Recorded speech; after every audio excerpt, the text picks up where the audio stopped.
The same general principle here as in diet should be followed, I think, and that is somehow a recognition that these patterns will change over life, that there'll be waves in which one should honor kind of intuitively the health forces within him, which for the moment may seem bizarre and out of whack.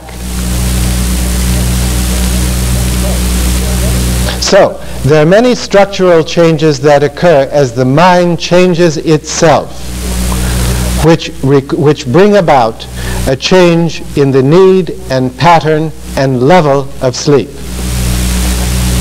That's fascinating. Right now we're in a set of questions that under the general category of practical life issues, and there was one question that sort of encompasses much of this. Is the question of how should mundane matters, such as owning a house, being in debt, being involved in legal arrangements and so forth, be viewed spiritually? Why is a commitment to a quote-unquote normal life important spiritually?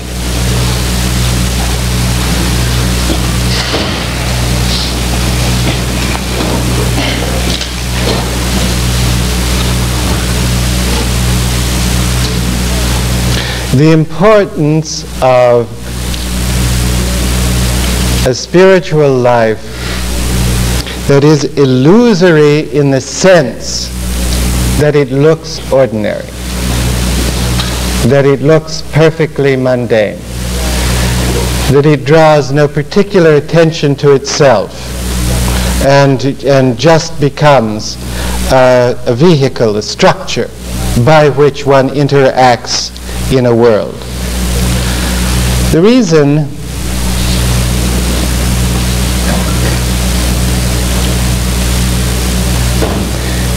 has to do with, was very well illustrated in a ceremony that was broadcast across the nation a few weeks ago. That ceremony was a ceremony of the Pope in Washington doing a Mass. Did some people here see that?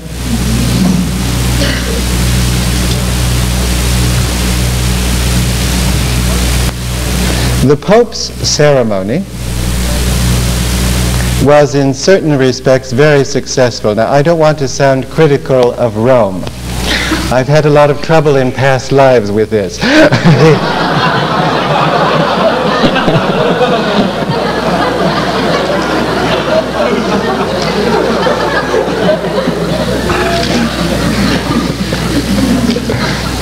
So you mustn't think I'm about to knock one of the grand and helpful institutions in the Western world, because I do believe it is grand, and I do believe it has been helpful, and I believe it so it is now. But the ritual and ceremony of those very, very ancient pageants had locked in them mankind's most ancient techniques, his most ancient techniques of magic, his most ancient techniques of, through ritual, freezing certain kinds of divine force and pulling it down to this plane. I won't go into an examination of the details of that ritual. It is very ancient. It finds its roots in systems of creation that antedated this one. But, and it is very difficult to watch such a ceremony and to not be affected by it, since it is in each person's history. It has in it some of the most archaic forms of magic that are part of all human learning. The purpose of that magic and that ritual is to bring down to this plane certain very, very strong consolidations and patterns of divine energy, and they are brought down. And those rituals bring them down. Now, why is it that, generally speaking, spiritual systems have concerned themselves with a different set of rituals? And why is it that, for example, Mayor Baba said, we are to get rid of ritual, period. Why? Why? Because it is appropriate now not to push those rituals that consolidate in the most ancient ways the pulling down of archaic divine energy, but instead to lift the force of God up, so that it is not mankind's role to be oppressed anymore with having it pushed down on him. He is now at a stage where he can filter naturally divine force down, mix it with divine force from different energy sources, and lift it to God. It is that process of exchange. Ritual pulls down a divine life, and divine principles and spiritual principles don't pull down in automatic ritual. They keep a steady focus, a steady opening of the channels down and a steady opening of them up, so that the balance here on earth can carry with it the strongest kind of flow of divine force. It is the flow of divine force. Down, human beings are divine mixmasters. It is their job to pull it all in, to mix it all up and send it out again, and to find, and their bodies, their physical bodies are balanced here on earth for that process. And that process should bring with it this flow. It is the change in consciousness brings about a flow, and a rich flow. And you discover that, my goodness, you are the flow behind the form. You are many different forms with many different flows. And that discovery and that conscious awareness would make you find a ritual being pulled down inappropriately, give you a backache and a headache, and threatens to throw you completely off balance, because there should be a balance in your life itself. It is not to collect, pull down, and hold. It is to collect, pull down, inform, mix with other divine energies, send out and back.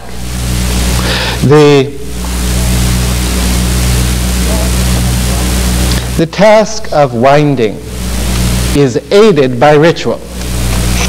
It is aided by getting a certain kind of force and smacking it down and building a barrier of a mind and life to hold it, and then by slicing it up a little bit, and by taking it the next life and pulling down a little more and slicing it up a little more.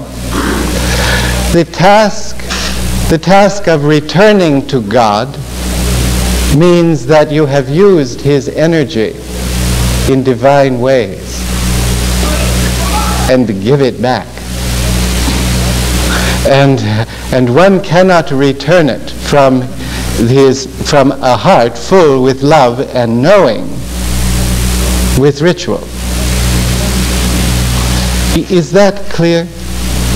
That is why you are asked to lead a life informed by God, not ritualized into boundaries, to hold a certain kind of force by magical technique in place. Okay, well that seems a long way around the mountain to the question of what about an ordinary life? But you see, a ritualized life is one which is artificial. We love, we always love certain kinds of ritual. The human heart certainly knows its first lessons and recognizes those, and those archetypes of ritual that are part of all our background. But the idea is to have that internally, not externally. The idea is to keep alive the principles inside you, not build a structure that externalizes the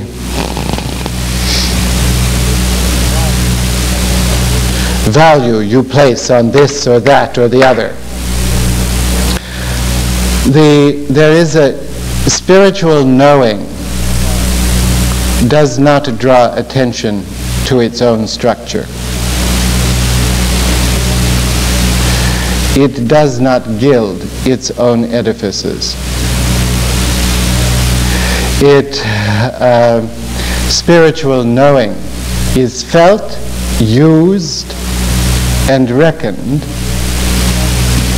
by the understanding that it imparts to your life, and by the understanding that therefore you give automatically to your companions in life. Spiritual understanding, therefore, is a flow of love, a flow of understanding, a flow of radiance that does not build structures. It destroys them. It opens artificial boundaries. It weakens ritual. It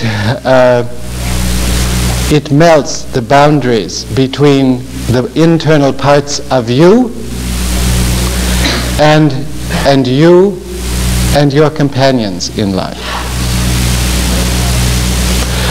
It does not ritualize them, therefore, by giving them inappropriately electrical structure. The structure goes. And, okay, so, if you lead a mundane life, and you live in the world, that is the hardest kind and the final test of spiritual knowing and understanding. It is the hardest arena of spiritual action that we have, the most difficult. And it draws no attention to itself. You just lead an ordinary life in the most extraordinary way. A way so extraordinary that it draws no particular attention to itself. And in that way, you return the energy God has given you in a flow by giving it out to companions in life, to organizations, to the earth, to flowers, to everything you come in contact with. You give it out and send it back.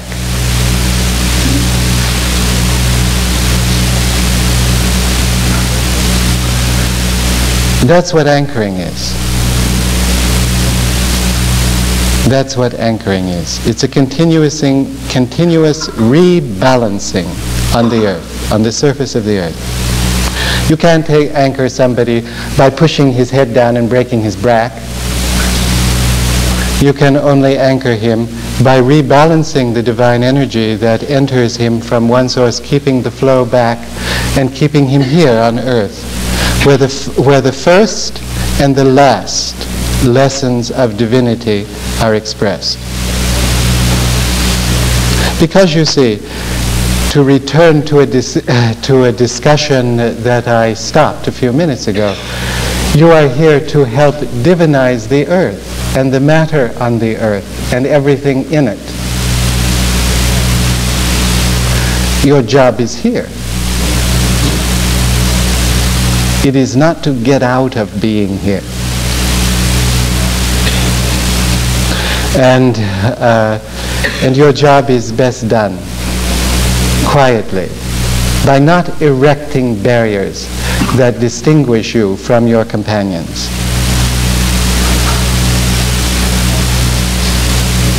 But by cushioning them with the excess of your own understanding, which comes only through as a divine gift. Okay, so that's a mundane life, and why the final test or the final tests of spiritual learning are always done in the real world, and always done in perfectly ordinary circumstances. And they can be done on any social structure in the world, or within any social structure in the world. And if you are born into a certain kind of social structure, well, you have your own internal structure.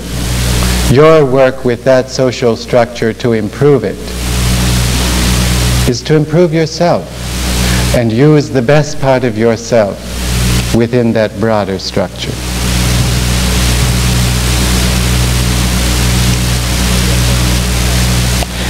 Anyway, it is in that way. Okay, now to summarize. That's what's meant about ritual and why we're getting rid of it. That's why you are not encouraged to perform ritual. You're all big experts in magical ritual. You've done it and done it and done it. You've brought it down to help build boundaries and to help establish patterns of life. Well, now you are to use the information from that to melt boundaries of life. And you are to send that back to God automatically as an understanding of your role here and responsible acceptance of that. And seeing it indeed as a privilege. So that's why you should operate in the world, own houses, have jobs, struggle with educational systems, do the best you can with changing, representing the highest purposes you can in the social structure. And it is why you must be anchored. And that's what anchoring is. People who keep, there are all kinds of occult tricks to pull down extra bundles of energy. But if you pull them down, what are you going to do with them? You'll just use them to rewind. It now must be done naturally. What you know must inform your life. There are no tricks.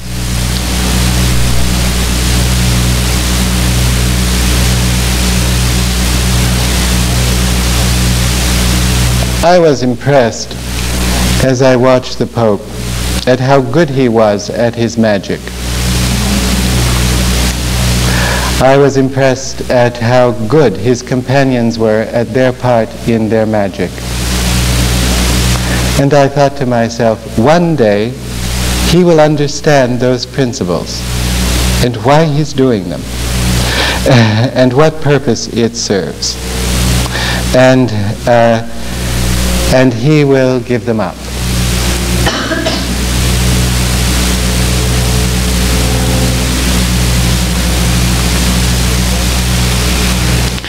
Does that answer the question? I think it does, yes. I think in a few minutes we'll take a break, but perhaps there's time for one more question before we do that. And this question follows somewhat along the lines. Question is, what is the role of sexuality in human relations, and how does sex either enhance or interfere?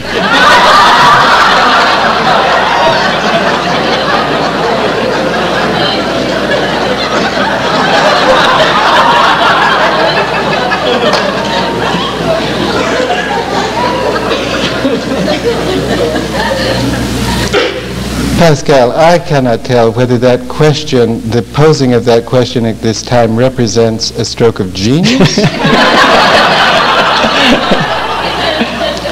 or idiocy. Which one would help me unwind faster?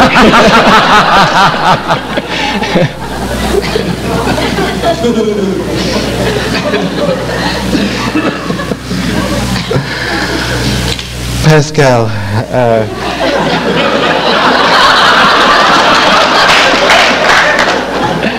I could not possibly approach that question before coffee.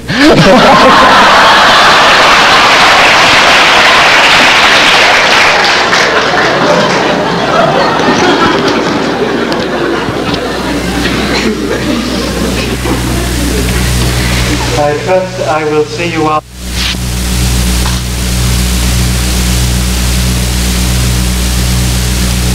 Thank you.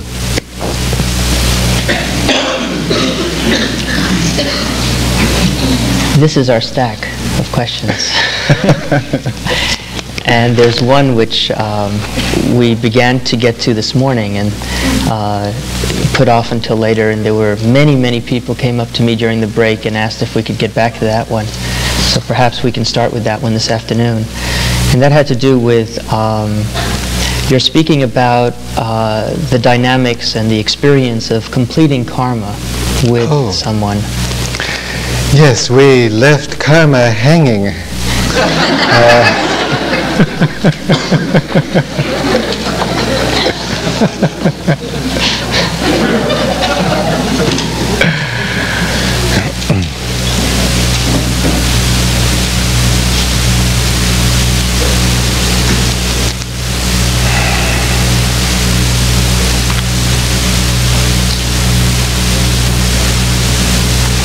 Well, it is quite true that there can be no part of karma which is left hanging. All parts of karma must be finished and balanced.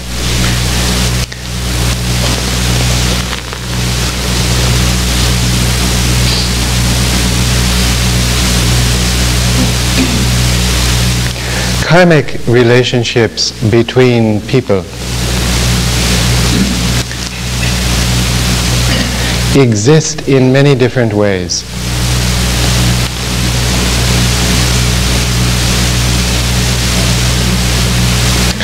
But karmic relationships between and among people are not the only binding avenues of responsible learning and responsible care on earth. You have karmic ties to the groups in which you hold membership, to the nations you help and lend your energy to support, to the land that you have either refreshed and integrated or laid bare, to the animals that you have either cared for and loved and used in appropriate ways, or ignore. You have karma to the land itself and all that grows on it. You have, therefore, karma, which is simply a way of stating reciprocal learning. Reciprocal learning, reciprocal care, and reciprocal appreciation. with all living things. The karmic ties that you have to human beings are the most paramount of any, of course, because each living being is an entire universe of the world. And as I have tried to suggest before, and your ties to those universes are crucial. People have a curious notion, which they outlive and which they outgrow, that they are independent units of action, that they are selves. But as they learn in the unwinding process, not in the winding, here another footnote. In the winding process, it is very important that you are a self. It is very important that you have boundaries, dimensions, characteristics, and egos. It's very important. You have all kinds. That's how you learn. You bind yourself up in the dimensions of activity, thought, and feeling of individual selfhoods.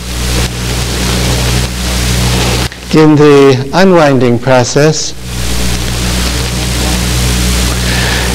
you unwind those skeins a little bit in each life, and you discover, first to your great horror, and then to your great pleasure, that you never were a self,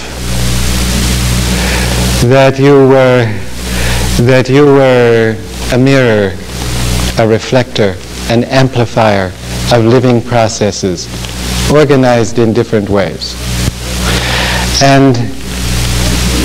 But as you are learning selfhood, so you are casting your relationship, defining your dimensions in each life as separate from your companions in that life.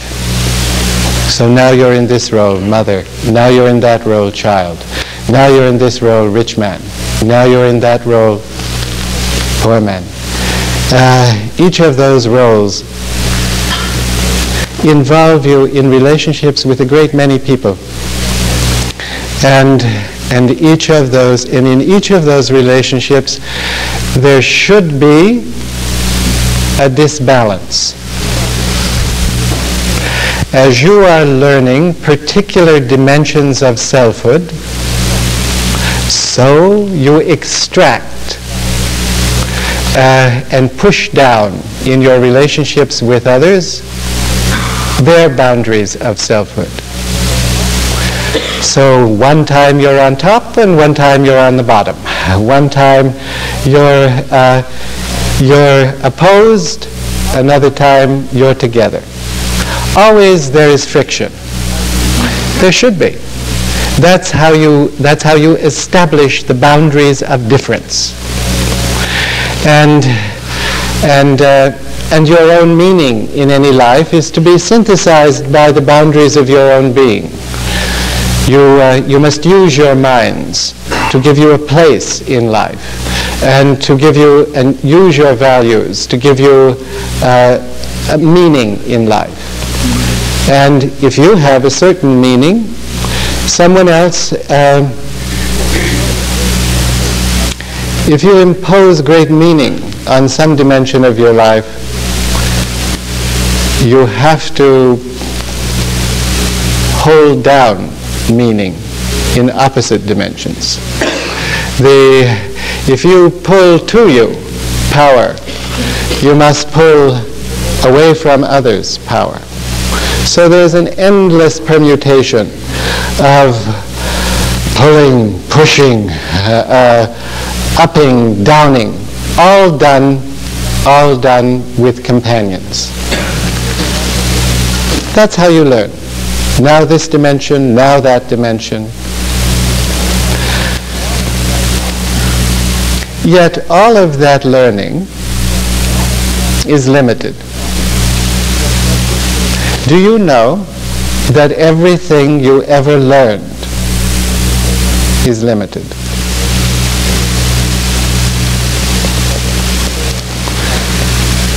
At each stage in life, you learn certain things, and you believe them with all your heart. And you institute your activity, and you proclaim your role, and you do your work, filled with that conviction. And it can be a right conviction, right in that time, in that place. But it is limited. And in another life, you get to learn how it is to be on the opposite end of a relationship with someone who has lived out forcefully those convictions that you let out forcefully before. And it seems a pile of worms. It loses some of its glitter.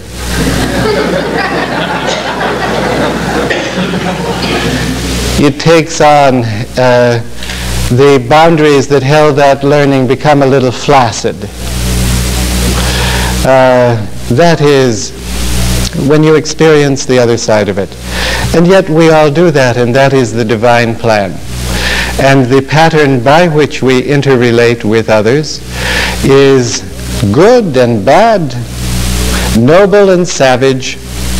It is a pattern which must contain all that these patterns, designs, and blueprints must contain and hold in human experience all possibilities of feeling, ideas, and levels of ideas and feelings.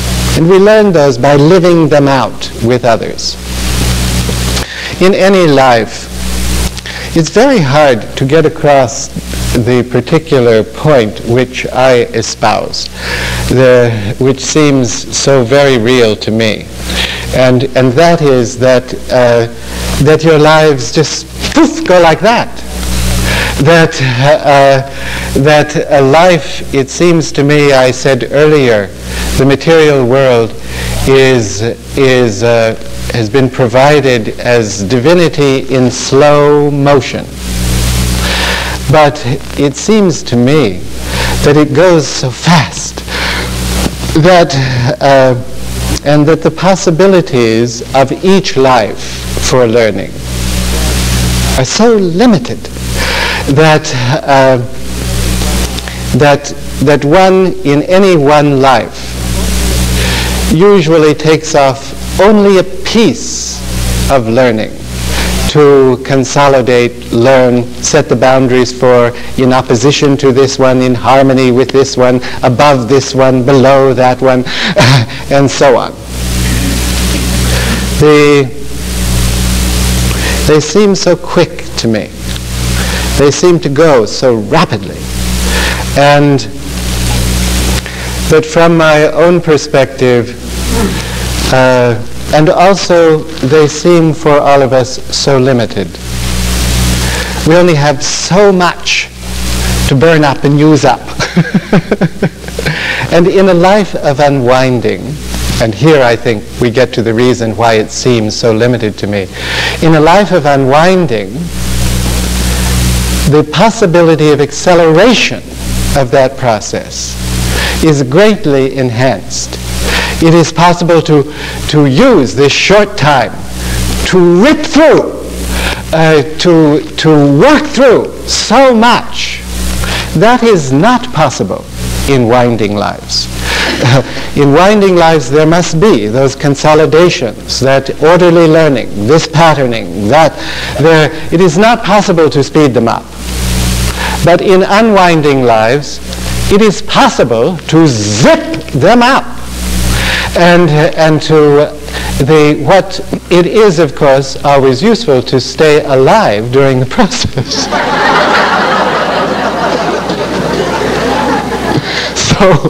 So there are some limits to that.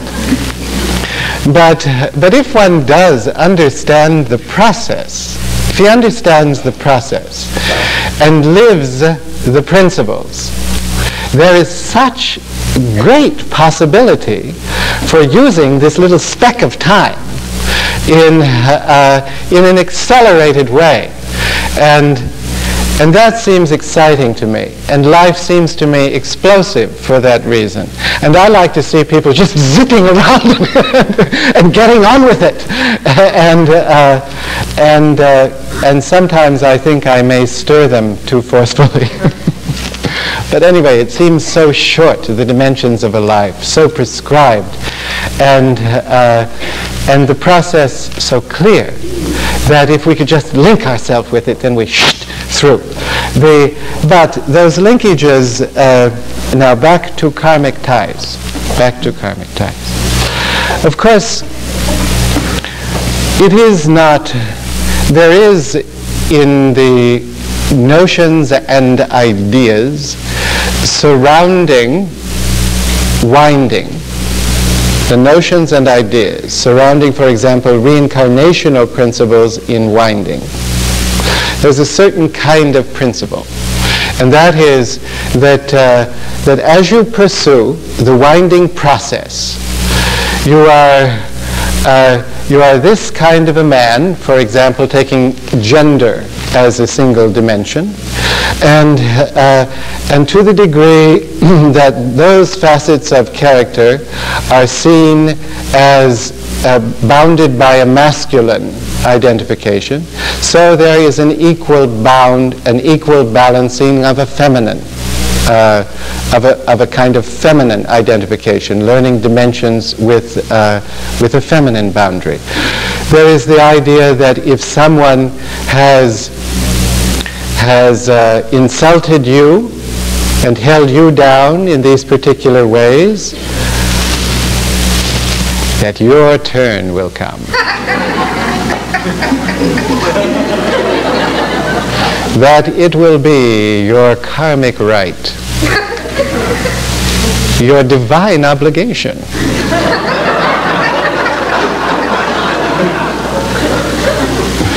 to hold them down in just the same way. So that there is this idea of, and if you have been a rich man, so you will be a poor man. And if you have been a poor man, so you will be a rich one, until those are balanced. The knowing is balanced. So there is an idea, and the idea is essentially correct with respect to the winding process of balance, of having this kind of experience counterposed with this kind counterposed with this kind, until you have created vessels of being to hold all that knowing in balance and rounded way. So there's that notion of the balancing of karma, and you are in a winding life.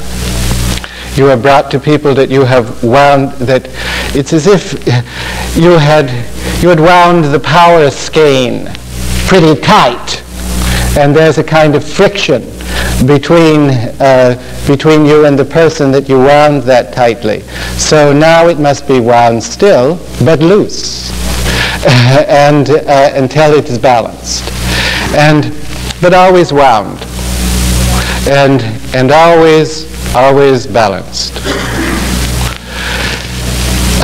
In the unwinding process, it doesn't work that way. Karma in the unwinding process does not work that way.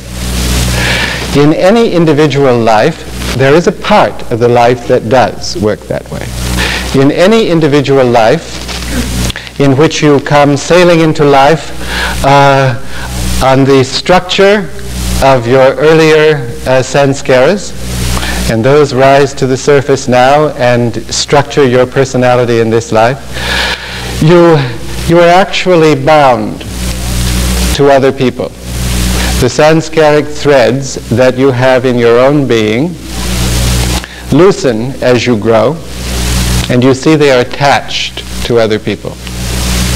And they are attached to hold certain kinds of energy to other people.